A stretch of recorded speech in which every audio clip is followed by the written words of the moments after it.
same as changing 1.8 degrees, change in degrees Fahrenheit.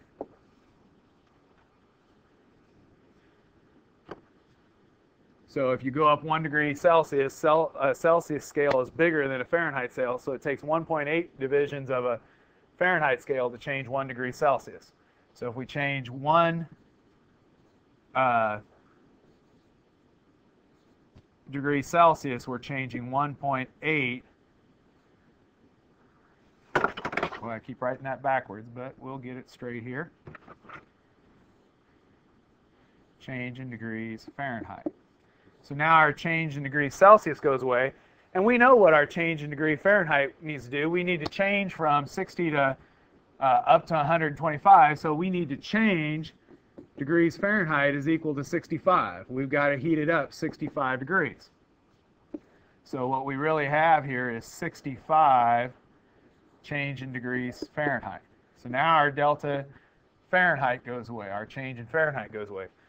So we've gotten rid of one of our things. Now I'm going to slide down here and start another railroad track, but imagine that this point here, right here, where I'm off to the left bottom here, is just continuing on from over here. So this would be just like right here is right down here. Okay? So we're still in the numerator here, and we need to get rid of watts, let's say. Well, we know that we're heating with 880 watts, so we can just put 8,800 watts. And why did I write a 4? I don't know. Life goes on now. 8,800 watts is what our electric heater puts out. So our watts can go away. We can go ahead and leave this blank on top and just put a 1, because it's all right for any fraction to put a 1 on the bottom, 1 on the top here. So now we've got seconds on the top. We have grams on the bottom, grams of water. So now we just got to figure out, well, how many grams of water do we got to heat up? We need to heat up 50 gallons of water. Oh, well, we got to go from grams to gallons. How are we going to do that?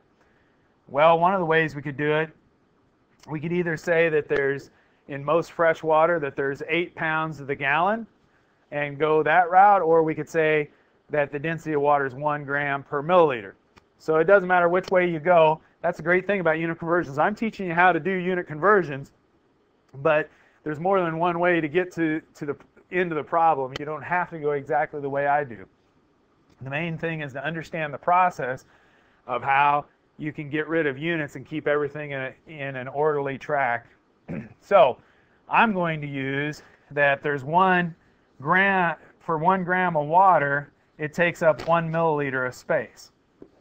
Since a gallon is a volume, and we know that we have 50 gallons of volume. So now we can cross out the 1 gram of water, and we got milliliters. We know that there's 1,000 milliliters in a liter. We also know that you memorize that there's 3.78 liters in a gallon. And finally, we have a 50-gallon water heater to heat up. This is where sometimes I take a check and say, am I got this thing going right? Well, let's see. If I put 50 gallons in the top here, that means the bigger the water heater, the longer it's going to take to heat up. And that makes sense, right? The more water you have, the longer it's going to take to heat up. So I must be doing this right. If all of a sudden you're going along and 50 gallons happen to be in the denominator, and the bottom you said, I heated up 50, the more gallons I'd have to heat up, the less time it'd take, you'd know, hey, something's wrong here. So finally, this is probably not going to take a few seconds. Let's find out how many minutes it'll take. So let's just go ahead and change this to minutes, because I have this feeling that it's going to come out to a reasonable number of minutes. You may not know that, but we'll just finish this up. Say there's 60 seconds in 1 minute. And if we do that, we'll probably come out with a reasonable answer. So notice everything else crossed out. Our watts crossed out, our seconds crossed out, joules crossed out, calories crossed out.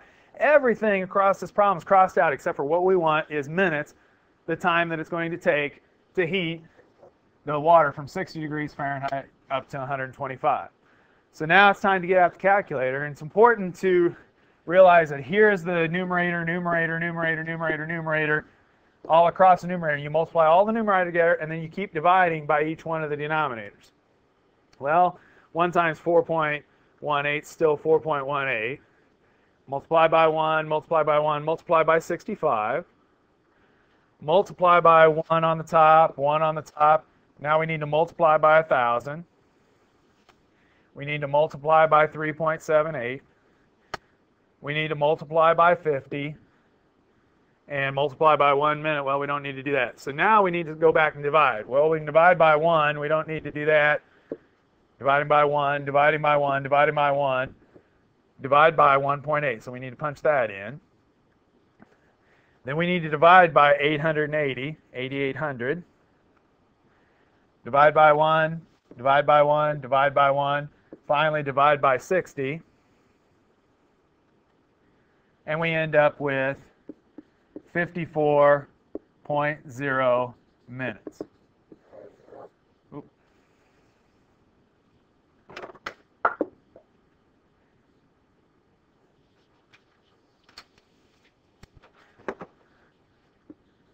.0 minutes. All right, so this sounds kind of reasonable to me. Maybe you don't have any idea of it, but if you take a water heater and hook it up and get started heating it up with all its amperage it possibly can, all its power, it takes a little less than an hour before we heat up all the water in the water heater. And so I've actually done this experiment. It comes out pretty doggone close. So at this point you say, all right, great, Bruce, what's that got to do with nuclear?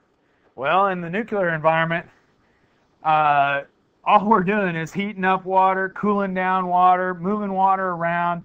You're going to be seeing problems where you're worried about the speed of the water in the pipe and how many gallons per minute is flowing through the water. But we're also worried about how fast water heats up. For example, the biggest issue with nuclear power is nuclear waste. And in nuclear waste, we have to worry about nuclear waste.